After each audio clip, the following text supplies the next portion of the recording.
नमस्कार, मैं डॉक्टर विनय Gupta Kaithal baking TV से। इस समय हमारे साथ मौजूद हैं लगभग 10 सालों तक सेवाएं देने वाले जिला उपभोक्ता कष्ट निवारण आयोग में बतौर प्रेसिडेंट की पोस्ट से रिटायर होने वाले मिस्टर DN अरोड़ा।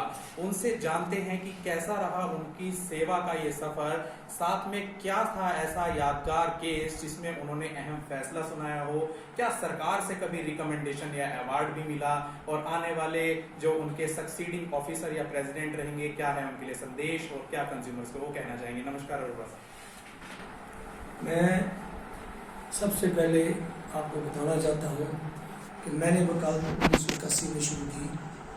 मेरे आदरणीय गुरु चौधरी चंद्रमणि, उनके पास मैं 12 साल एज ए जूनियर उनके साथ काम किया। उनसे मुझे सीखने का बहुत अनुभव मिला। मैंने सिविल में, क्रिमिनल में सारे केसेस मैंने डील किए। 2008 में, नवंबर 2008 में मेरी सिलेक्शन हो गई। उस जमुनानगर में मैं 5 साल 2008 से लेके 2013 तक मैं वहाँ पे कार्यरत रहा। उस दौरान मैंने 6800 केसेस डिसाइड किए 5 साल के अंदर, जिसमें मुझे सभी अपने जो वहाँ के फोरम के अध्यक्ष थे, सुप्रिटेंडेंट और सभी मेरे रीडर, स्टैनो वगैरह, उन्होंने काफ़ी मुझे कोऑपरेशन दी। अधिवक्ताओं ने भी बड़ी कोऑपरेशन दी, तभी मैं इस आयाम पे पहुँच पाया। तो मेरी इस चीज़ को देखते हुए उस टाइम के हमारे जो अध्यक्ष थे, माननीय जस्टिस RS मदान, वह उस टाइम के जो मंत्री, खाद्य आपूर्ति मंत्री चौधरी महेंद्र प्रताप सिंह ने मुझे जमुनानगर में आकर हरियाणा में सबसे ज़्यादा केस निपटाने का आह्वान दिया। सर, मैं जानना चाहूँगा कोई ऐसा यादगार फैसला जो आपको ताउम्र याद रहेगा कि मैंने ऐसा जुर्माना लगाया था या सजा सुनाई थी, कोई ऐसा केस? मैंने यमुनानगर में सेक्रेटरी थे किसी डिपार्टमेंट के, उन्होंने हमारे ऑर्डर को कंप्लाई विद करने से मना कर दिया। तो इसके साथ साथ एक SDO थे बिजली बोर्ड के, उन्होंने भी काफ़ी जो है ना आनाकानी की। तो मैंने सारा ये देखते हुए उनको मैंने 6 महीने की सजा सुनाई और 10,000 रुपये जुर्माना जी। तो सर, जैसे आपको सबसे ज़्यादा केसेस डिस्पोज ऑफ करने के लिए अवार्ड भी दिया गया और रिकमेंड भी किया गया, तो क्या ऐसा कारण रहता है कि इतने संख्या में केसेस लंबित रहते हैं? मतलब इस पोस्ट के अफसर नहीं काम करते हैं या क्या प्रोसेस है जिस वजह से वो लंबित रहते हैं? नहीं, अफसर तो काम करता है। यहाँ दिक्कत ये आ रही है हरियाणा गवर्नमेंट के अंदर पहले भी, तो ये ना अपॉइंटमेंट करने में बहुत देरी लगाते हैं। उससे क्या होता है कि वो फॉर्म जो है ना खाली पड़ा रहता है, क्योंकि जब तक अध्यक्ष नहीं होगा तो डिस्पोजल नहीं हो पाती।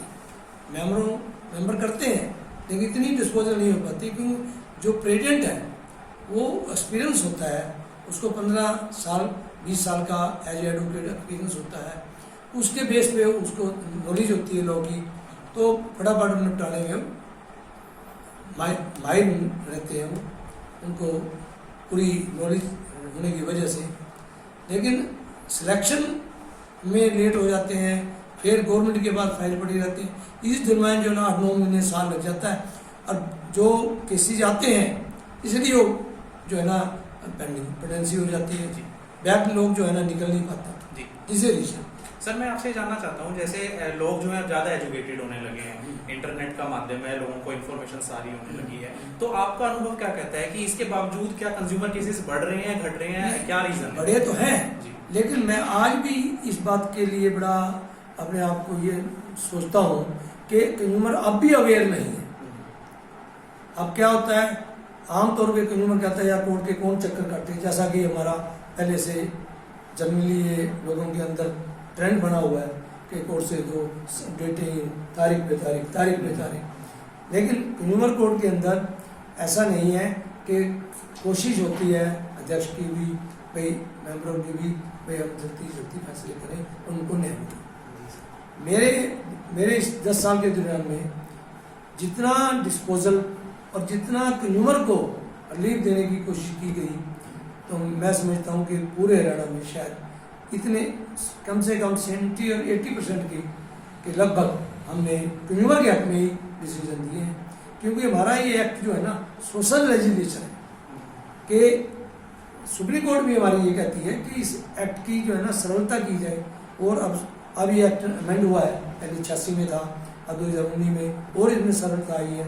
पहले कंज्यूमर फोरम को 20 लाख की पावर थी, अब 1 करोड़ तक की पावर आ गई है।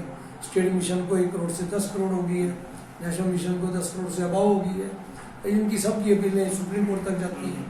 तो प्रोसेस तो ये होता है, क्योंकि एक मान लो एक को डिसीजन अच्छा नहीं लगता, वो अपील में जा सकता है, और अपील में उसको कोई अपील नहीं मिलता, वो नेशनल मिशन में जाते हैं, लोग सुप्रीम कोर्ट तक भी जाते हैं। तो सर आपके आने वाले जो प्रेसिडेंट रहेंगे उनके लिए क्या मैसेज? उनके लिए मेरा ये मैसेज होगा कि आप जो है ना केसेस को, ओल्ड केसेस को कम से कम जल्दी से जल्दी डिस्पोजल करें, उनकी एविडेंस फटाफट लें और लोगों को सुन के, क्योंकि इसके अंदर एक बहुत बड़ी खासियत है इसके अंदर कि कंज्यूमर खुद भी आकर अपनी बात को कह सकता है कि मेरी ये ग्रीवेंस है।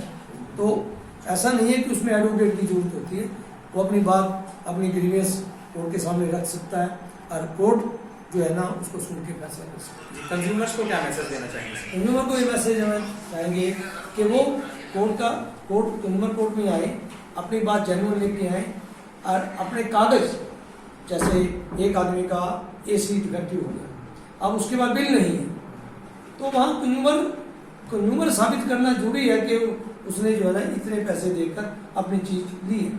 वो अगर रसीद नहीं है उसके पास और उसके बाद वारंटी कार्ड नहीं है, तो कोर्ट को जो है ना डिसाइड करने में बड़ी मुश्किल आती है। कोर्ट फिर दूसरी एविडेंस के मुताबिक उसको डिसाइड करने की कोशिश करती है, लेकिन कई बार फैसला कंज्यूमर के हक में नहीं जाता।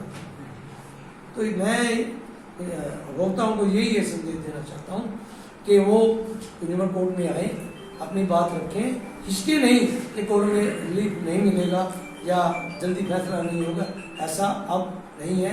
एक्ट में बड़ी सरलता आ गई है और बड़ा वास्ट पावर कंज्यूमर मिशन को मिली है, स्टेट मिशन को मिली है, और जल्दी डिस्पोजल नहीं हो रही। उसके पीछे मैंने आपको कहा कि सरकार जो है वैकेंट पोस्टों को जल्दी देगी।